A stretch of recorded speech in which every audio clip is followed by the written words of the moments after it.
Hello. Vijana nani? Anatembea. Na ukiona tumekuja usiku. Tuna jambo. Usiku wa manane. There is something cooking. Yes. Sasa. Yeah. Habari zinazotufikia breaking news. Yani habari za dharura. Yes.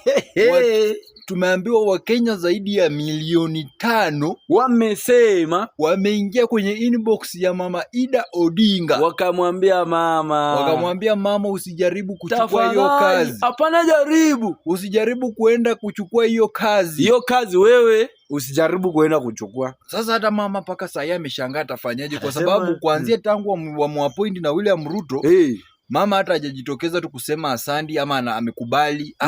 Na mimi naungana na Wakenya wengine mamilioni kusema ya kwamba mama hapana jaribu. Tafadhali. Hapana jaribu kuchukua hiyo kazi. Wacha sisi wenyewe tukupeleke na mpangilio huu. Tulia mamu. Tukupeleke na mpangilio huu. Yes, mama ako miaka 77. Yeah. Musimpatie pressure. No. Mumepatia Oburu pressure. Mtu ako 81. Yani mnataka kumaliza familia Odinga. Kuna Mwachane na mama. Mama atulie vile alikuwa ametulia. Mama ya atulia apanga watoto tu. Mama sasa wewe ni ushauri tu. Katika sheria ya Kenya inasema mtu aretire akiwa na miaka 60 years. Ama 65. Mama ako 77. Mama ni kwani nini ana? Mama ako na kila kitu. Watoto yake wako na mali kitu. Sasa baba alipanga familia. Mama hajateseka ndio aombe kazi. Kazi gani? Inasaidia nini? Hakuna wala. Mwachane mama atulie.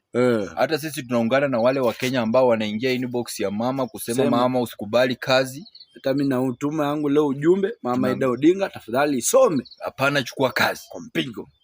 Ukitaka usaidizi wowote wa Kenya tuko kwa niaba yako. Tutachanga. Na alafu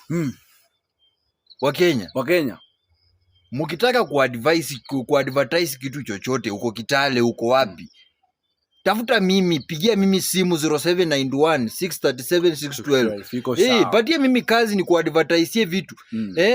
Kwani mnataka nifanyeje? Tuko na followers wengi. Tuko na followers wengi Facebook, tuko na followers wengi TikTok. Kila kitu iko sawa. Na kama utaki tena na kama utaki kubafu nyenye.